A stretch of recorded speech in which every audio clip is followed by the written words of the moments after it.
What's going on, everybody? I hope you're enjoying this beautiful day outside. If you're in Texas, this weather's crazy. It was warm and hot the past couple of days. You wake up this morning and it's nice and chilly.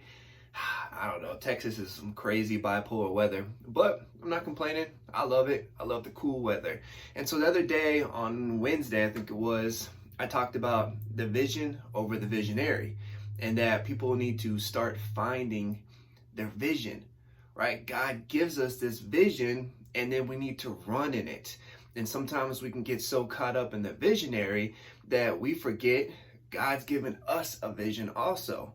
And so when I was teaching leadership, a lot of people would ask, I don't know what my purpose is. I don't know what my purpose is, right? And that's one of the biggest things that we struggle with is, what is my purpose?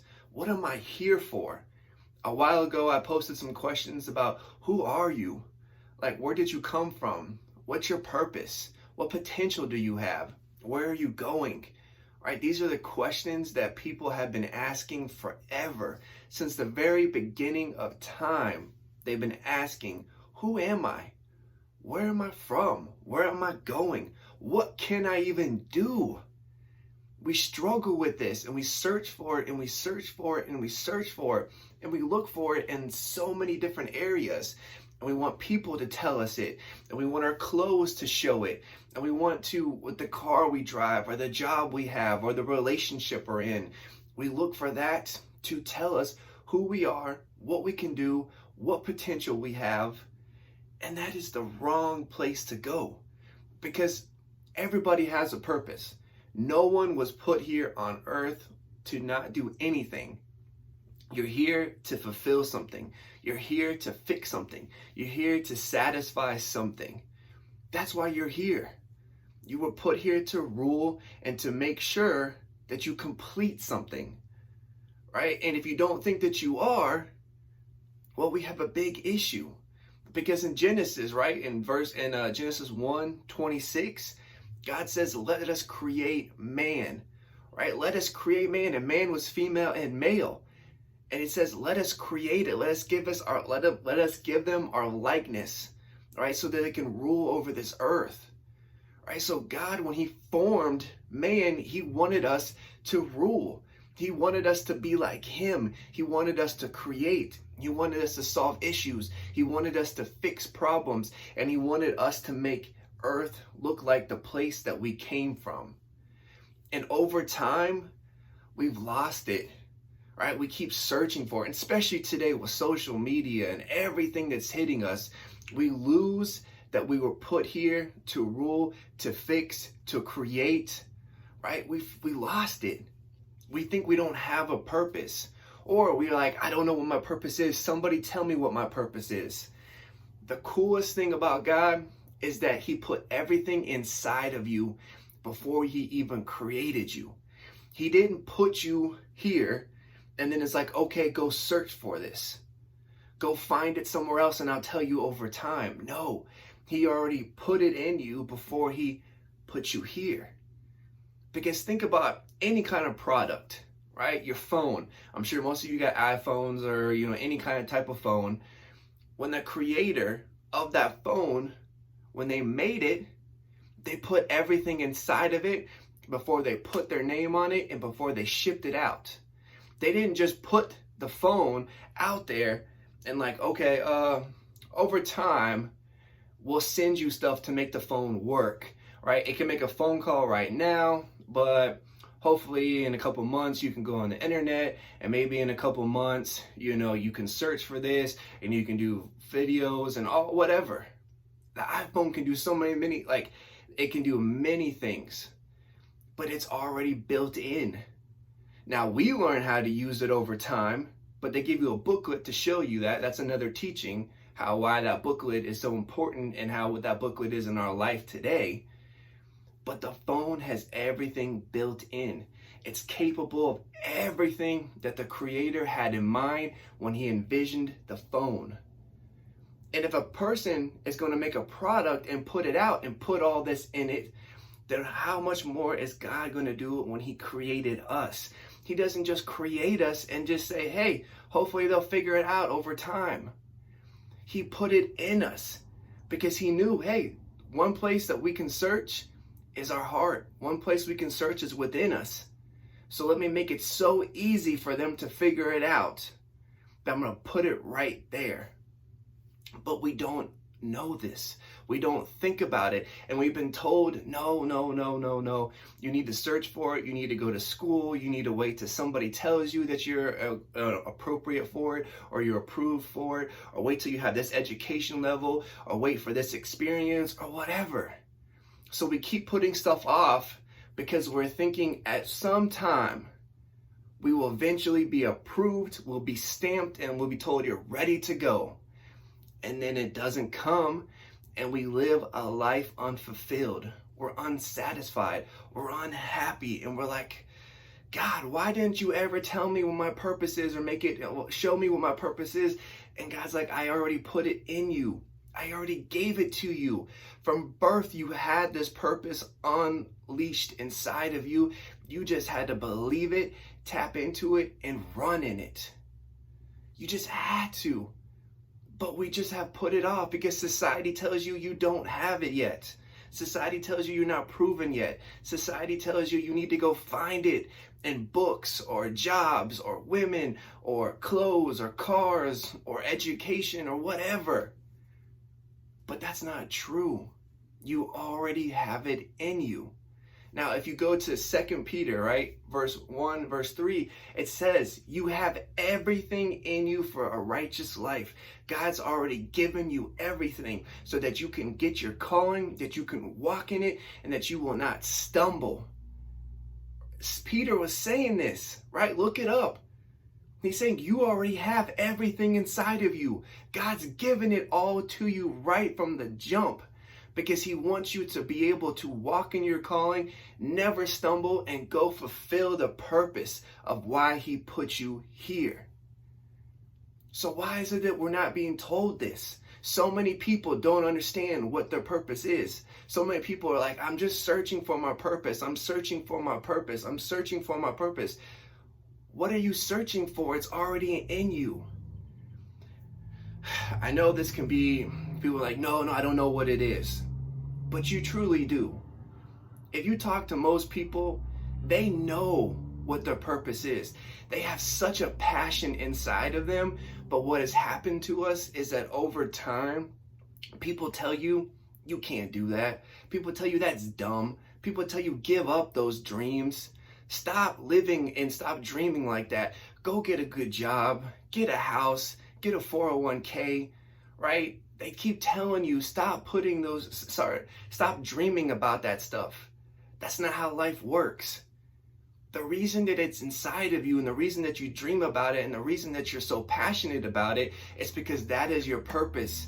That's your purpose trying to explode out of you. It's like, I'm here, I'm waiting for us to go. And we keep saying, no, we can't do that. No, that's dumb. No, people will laugh about us. No, we haven't had the education yet. No, we haven't had somebody stamp us with approval. No.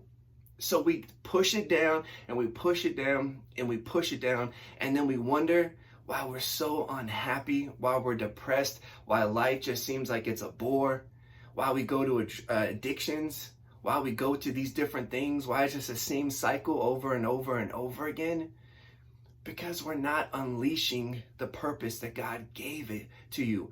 That's why he put you here. Nobody was put here just to suffer and to work a 9-to-5 and barely survive and just have some kids and, work a job, retire, and die. That's not why you were put here. You were put here to succeed, to be successful, to reach the world, to change people's lives, to help them step into their calling, right? Fulfill their calling, right? You were here to help people. And you were here to be successful, because nobody, no Apple, Mercedes, any company does not make a product and is like, I can't wait till it fails. Well, hopefully it'll succeed. No, they make the product and they want it to be so successful because their reputation, it hangs on it. So God doesn't create you and is like, I hope they succeed. No. Why would he do that? That's not a good God. That's not a good father. Anybody's got children, it's not like, I hope they succeed. Hopefully. But, we'll see. No, you want your children to be successful. You want your product to be successful. And God created us, and he's like, I built success into you. But you have to believe it. You have to start walking in it, and you have to start doing what I called you to do and what the gifts I gave you. And when you do it, you will be so successful. You will be so valuable. You will be able to touch lives because I've already given you all my power. I've given you my likeness, and I've given you the ability to do it. But you got to believe it. I believe this so much. This is why in Matthew 18, where they're talking about who's the greatest, right? Who's at the highest level. And Jesus says about a child, right? He says, if you don't want to convert, if you don't repent, if you don't have the mind like this child, right? You won't enter the kingdom, right? And he's talking about humbleness, and he's talking about forgiving, and he's talking about all these different things. But also with the child, they believe. They truly believe. As a kid, you believed anything was possible. Right? You can give a kid a cardboard box, and he will make a rocket ship, he will make a castle, he will make a boat, he will make a car, and he will be there. In his mind, it is it. And a child is so willing to keep pushing forward and have fun and be imaginative, and they think anything's possible. But then what happens is parents, society, teachers, the world says, stop thinking, stop dreaming, stop living like this. Grow up. It's not possible. Right? They ask why all the times, and we're just like, stop. We cut them down. We keep telling them, no, it's not possible. That's not possible. That's not possible. Grow up. Stop dreaming. Put away those childish things. Right? And Paul says later on, when I was a child, I thought like a child, and he says, put the childish things away. But Paul wasn't saying, stop dreaming, stop having faith, stop believing. He was just saying, stop doing dumb, childish things. Right? Acting immature. Right? Not growing, not maturing spiritually. He's talking about that. He's not talking about don't dream, don't have faith, don't believe that you can do anything. But society will tell this to children, and then we don't understand why they grow up and they hate their life. They're dying at a high rate, right? They're not fulfilling. We just keep passing this cycle over and over and over again. This is what the whole New Testament was talking about. Paul, Peter, John, all of them were writing letters and saying, keep going in your calling. Hey, if something fails around you, don't stress about it. Count it as joy, because now you learned what you shouldn't do or how you could do it better. But don't give up. Don't be sad. Hey, be excited. Keep pushing forward. James, right, in James 1:5, it says, if any of you lacks wisdom, just ask for it, and the Father will give it to you, and give it to you in abundance. But he also says, but you have to believe that he gave it to you. Don't be a person who asks for it and then is like, nah, he didn't really give it to me. No, I don't really have it. He's saying, don't do that, because if you do that, you'll be kind of like on the fence, right? And you'll be pushed back inside, and you won't be able to do anything. He's saying, when you ask for that wisdom, believe the Father gave you that wisdom and start walking in it. But so many people, we ask for wisdom from other people. You tell me what to do. You tell me this, right? And it's not bad to seek counsel, but the Father will give you any kind of wisdom that you need, because he wants you to succeed more than anybody else wants you to succeed. So I just wanted to encourage people. Hey, you have a purpose. You have it. It's inside of you. I know you know what it is. You just think you couldn't do it. You're too afraid to walk in it. You're scared of what people will tell you. You're scared that they'll shut you down. But you have it there, and it's driving you crazy because you want to do it so bad, but you're so afraid to walk in it. We're so fearful of the what if, the what if.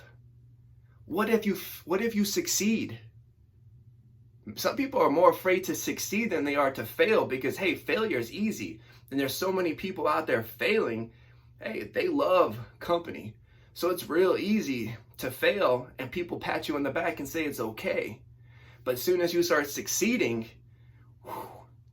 it can be scary because now responsibility is coming. Now people are looking towards you. Now you actually have to handle issues that you never thought that you could handle. And that's scary. And people think, hey, I'm not equipped for this. But you were equipped for it. Go back to 2 Peter, right? Go back to it. It says you were equipped with everything you need for a righteous life. God gave you all the power that you need to walk in his calling for you, to do his will. And he says you will never stumble. That's crazy. Peter's saying you have it. You have it. So let's stop believing that we don't. Let's stop giving up. Let's stop just being defeated. Let's start walking in the calling that God has for you. Start doing what you were destined to do. You have a purpose. Walk in it. And remember always, like in James, if you come upon something that you can't figure out, ask for the wisdom. And the Holy Spirit gives it to you. Doesn't say you have to do this or this or this or this to get it, but it says believe it. Don't doubt that he gave it to you. That's all he's asking. There's not stipulations on you have to do it like this or you have to be at this level. It's just believe. Just believe. And as soon as you believe, you have it. And you will be able to accomplish everything God gave you. And remember, just like a company makes its product for success, God made you to be success. He made you to accomplish everything that he wanted you to. And he gave it to you before you even were born. So I hope you take this time to really study, to really think, to really spend alone time with God. Start journaling your ideas, start journaling your desires, start journaling all this vision that you have. Start coming up with your vision. Start coming up with it. Because it's there, it's locked up inside of you, and you need to unlock it. It's just waiting for you. That's it. So have a great day. Enjoy this beautiful day. God bless. Stay safe. Hey, subscribe to the YouTube channel that's for all the new teachings coming up, and just share and let people know you have a purpose. You have a calling and you have everything you need. Believe it, walk in it, receive it. God bless.